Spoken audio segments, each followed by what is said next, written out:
नमस्कार, मी दत्ता कांबळे. माझ्या चॅनलमध्ये आपल्या सर्वांचं स्वागत आहे. जे इव्हेंट आणि डेकोरेशन क्षेत्रामध्ये माझे मित्र आहेत, त्यांना काही गोष्टी ह्या काळानुसार आणि कायद्यानुसार या दोन्ही बाबीनुसार त्यांना कराव्याच लागणार आहेत.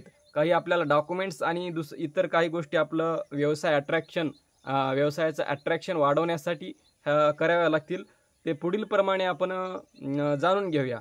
पण त्या अगोदर प्लीज माझ्या चॅनलला सबस्क्राईब करून त्या बेल आयकॉनची घंटी अवश्य दाबा. चला तर मग जाणून घेऊया त्या गोष्टी कुठल्या आहेत. तुम्हाला पहिलं काम करायचं आहे म्हणजे विजिटिंग कार्ड बनवायचं आहे. विजिटिंग कार्ड म्हणजे लोकांपर्यंत पोहोचण्याचा एक मार्गच आहे. तुमचा व्यवसाय कसा दूरपर्यंत जाऊ शकेल, तुमच्या ओळखीच्या लोकांपर्यंत जाऊ शकेल, याचं एक माध्यम आहे विजिटिंग कार्ड.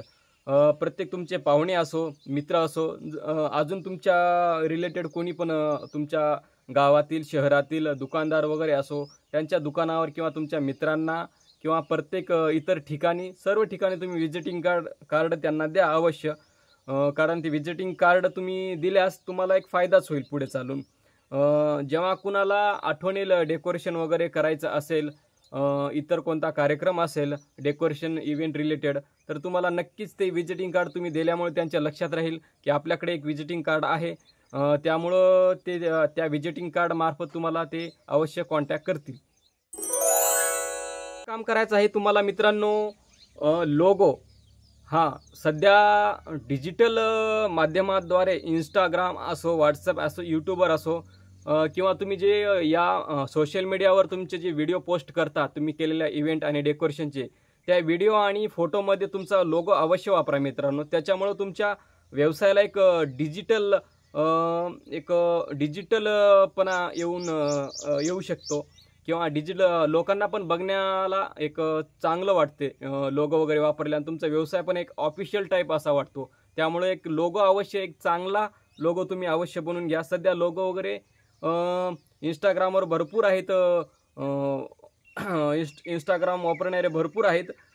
त्यांना पण माहीत असेल लोगो वगैरे. कुठं पण कुणाला कॉन्टॅक्ट करून घ्या तुम्ही.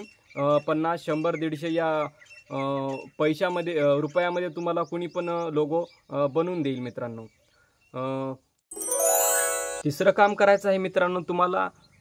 तुम्ही जिथं व्यवसाय म्हणजे ज्या क्षेत्रामध्ये व्यवसाय करता, ज्या भागामध्ये व्यवसाय करता, तुमचा जिथं पण सध्या किंवा आता बड्डे वगैरे डेकोरेशन चालू आहे, वेडिंग म्हणजे लग्नाचं डेकोरेशन वगैरे चालू आहे, किंवा इतर कुठलंही डेकोरेशन असो, ते जो स्टेज असतो मित्रांनो आपला प्रोग्रामचा, त्याच्याजवळ एक तुमचा एक स्टँडी बनवा मित्रांनो. स्टँडी म्हणजे एक बॅनर चिटकवा तुम्ही असा उभा 3x2चा, किंवा तुमच्या याच्याप्रमाणे ॲडजस्ट करून घ्या साईज वगैरे. पण ते स्टँडी अवश्य बनवा मित्रांनो. कारण त्या प्रोग्रामला येणाऱ्या लोकांना वगैरे प्रत्येक ते बॅनर वगैरे तुमचं बघतील, त्याच्यावर तुमचा नंबर असेल, तुमचं नाव असेल, तुमचा लोगो असेल, ते वगैरे लोक तुमचा कॉन्टॅक्ट घेतील आणि तुमच्याशी संपर्क करतील मित्रांनो. एकतर तुमचं तिथं मार्केटिंग पण होऊन जाईल. तुमचं जिथं लग्नाचा स्टेज आहे, बड्डेचा आहे, किंवा इतर कुठलाही स्टेज वगैरे असो, त्याच्या एक बाजूला साईडला का तो स्टँडी बॅनरचा स्टँडी तुम्ही ठेवून द्यायचा मित्रांनो. ते लोकांपर्यंत पोहोचण्याचं एक माध्यमच आहे तुमचं मार्केटिंग एक प्रकारचं. तर काम तुम्हाला करायचं आहे मित्रांनो. जेव्हा पण तुम्ही तुमच्या व्यवसायाचा तुमच्या डेकोरेशनचा ऑर्डर वगैरे घ्यायला तुमच्या कस्टमरपाशी जाता, किंवा कस्टमर तुमच्यापाशी येतो, तेव्हा त्यांना इम्प्रेस करण्यासाठी किंवा एक व्यवसायाचं एक डिजिटल माध्यम किंवा तुमच्या व्यवसायाच्या नोंदी ठेवण्यासाठी एक बिलबुक हे अवश्य बनवून घ्या. 50 किंवा 100 पानाचं बिलबुक तुम्ही बनवून घ्या मित्रांनो. त्याच्यामुळं कसं होईल, एकतर तुमच्या व्यवसायाची किंवा तुमच्या ऑर्डरच्या व्यवस्थित नोंदी पण असतील, आणि त्या एक बिलबुकमध्ये एक कार्बन कॉपी आणि एक डिजिटल कॉपी हे दोन असतात. डिजिटल कॉपी तुम्ही कस्टमरला देऊ शकता आणि कार्बन कॉपी तुमच्या बिलबुकला अवश्य लागून असते. त्याच्यामुळे कसं कस्टमरला तुमच्या कस्टमरला तुमच्या व्यवसायावर विश्वास पटेल आणि एक डिजिटलपणा वाटेल. व्यावसायिक म्हणजे ऑफिशियल टाईपमध्ये तुमचा व्यवसाय दिसेल त्यांना. काम तुम्हाला करायचं आहे मित्रांनो, तुमच्या व्यवसायाचं एखादं बँकेमध्ये करंट अकाउंट उघडून घ्या व्यवसायाच्या नावानं. म्हणजे कसं होईल, पुढे चालून तुम्हाला कोणत्या लोनची वगैरे गरज पडली तर ते करंट अकाउंटमध्ये तुमचा जे व्यवहार होईल, त्या करंट अकाउंट नुसतं काढू नका, तर त्याच्यामध्ये व्यवहार पण तुम्ही रेग्युलर करत जा.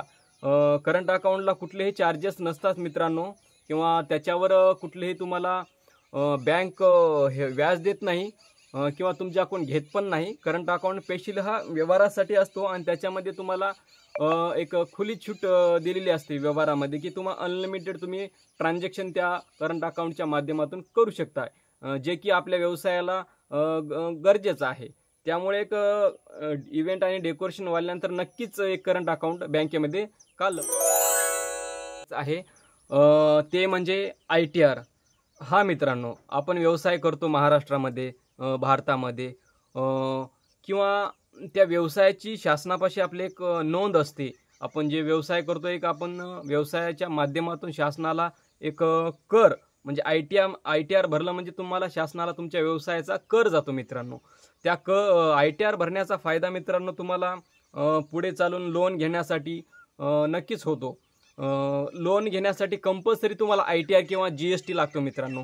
GST जरी आपण नाही काढलं तरी चालते मित्रांनो, पण ITR तुम्ही कंपल्सरी काढा.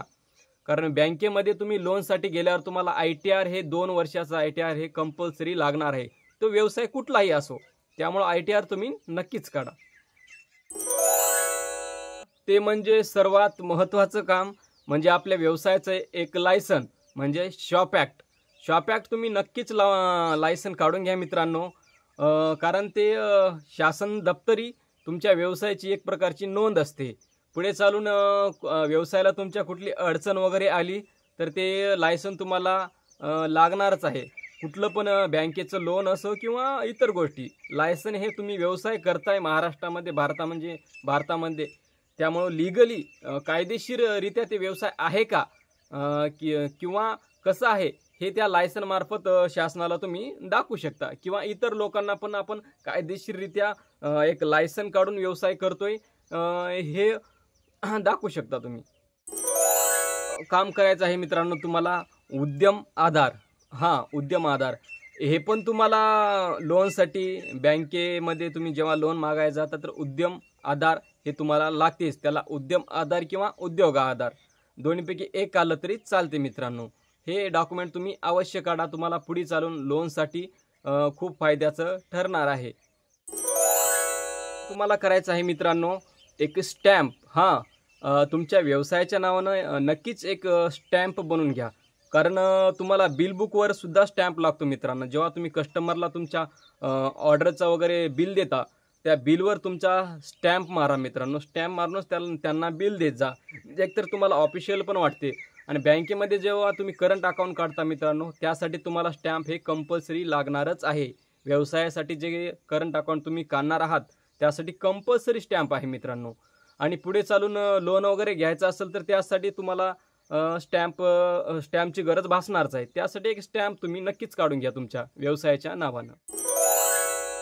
काम तुम्हाला करायचं आहे मित्रांनो एक जे तुमचे इव्हेंटचे मेंबर असतात, तुमच्या डेकोरेशनचे, तुमच्या इव्हेंटमध्ये जे काम करणारे मेंबर असतात, मुलं असतात, त्यांच्यासाठी एक तुम्ही टी शर्टवर तुमच्या व्यवसायाचा लोगो आणि तुमच्या व्यवसायाची माहिती, व्यवस्थित तुमच्या व्यवसायाचं नाव आणि तुमचा कॉन्टॅक्ट नंबर आणि तुम्ही व्यवसाय हा कुठं करता याची व्यवस्थित टी शर्टवर फ्रंट आणि बॅक साईडला टी शर्टवर दोन्ही साईडने तुम्ही प्रिंट करा. एक प्रकारे लोकांपर्यंत पोहोचण्याचं ते माध्यम आहे मित्रांनो. तुम्ही जरी एखाद्या ठिकाणी व्यवसाय डेकोरेशन वगैरे एखादा स्टेज मारताय तरी लोक तुम्हाला विचारणार नाही. तुमचा दुरूनच एखादा टी शर्टवर तुमचा कॉन्टॅक्ट पाहून, तुमचं नाव वगैरे पाहून ते कॉन्टॅक्ट घेतील आणि तुमच्याशी संपर्क साधतील मित्रांनो. तुम्हाला काम करायचं आहे मित्रांनो की तुमचं जिथं कुठं दुकान असेल, शॉप असेल तुमचं, त्या ठिकाणी तुम्ही एक बॅनर, तुमच्या व्यवसायाच्या नावानं बॅनर, त्या बॅनरवर तुमचे वेगवेगळे फोटो आले पाहिजे मित्रांनो. बड्डेचे फोटो असो, बेबी शॉवरचा असो, लग्नाचा असो, किंवा इतर ठिकाणी इतर गोष्टीचं काही असो, ॲनिव्हर्सरीचं असो, फॉग एंट्रीचं असो किंवा कोल्ड फायरचे असो, असे वेगवेगळ्या प्रकारचे तुम्ही त्याच्या बॅनरमध्ये त्या फोटो ॲड करा. आणि त्या बॅनरवर तुमचं व्यवस्थित नाव वगैरे आलं पाहिजे, तुमच्या दुकानचं नाव, तुमचं तुमचा पूर्ण पत्ता, तुमची ईमेल ID, तुमचा व्हॉट्सॲप नंबर, हे सर्व माहिती आली पाहिजे. कारण तुमचं दुकान जरी एखाद्या वेळेस बंद असलं तरी ते तुमच्या बॅनरवरची माहिती पाहून किंवा तुमचा बॅनरवरचा कॉन्टॅक्ट घेऊन तुमच्याशी लोक संपर्क करतील, तुमचे कस्टमर. इव्हेंट क्षेत्रामध्ये लागणाऱ्या ते कुठल्या गोष्टी आहेत हे आतापर्यंत आपण पाहिलं. इथून पुढं तुम्ही मला नक्की सबस्क्राईब करा. अशाच नवीन नवीन गोष्टी मी तुमच्या पुढे आणेल. इव्हेंट आणि डेकोरेशन क्षेत्रामध्ये जे कोणी आता नवीन न्यूकमर्स आहेत त्यांच्यासाठी तर खास करून हे चॅनल खूप महत्त्वाचं आहे. त्यांनी तर नक्कीच माझ्या चॅनलला सबस्क्राईब करून ते बेल आयकॉनची घंटी नक्की दाबा मित्रांनो. पुढे चालून तुम्हाला या चॅनलचा खूप फायदा होणार आहे. त्यामुळं जुने पण जे कोणी असतील या क्षेत्रामध्ये ते बऱ्याच गोष्टी असे डॉक्युमेंट्स वगैरे भरपूर जणांना हे माहिती नसते याबद्दल. त्यामुळे त्या अजून अशाच गोष्टी नवीन नवीन गोष्टी या क्षेत्रामध्ये अडचणी वगैरे असतील तर त्याबाबत मी असे व्हिडिओ बनवत जाणार आहे. त्यामुळे तुम्ही माझ्या चॅनलला नक्की सबस्क्राईब करून मला सहकार्य करा. धन्यवाद.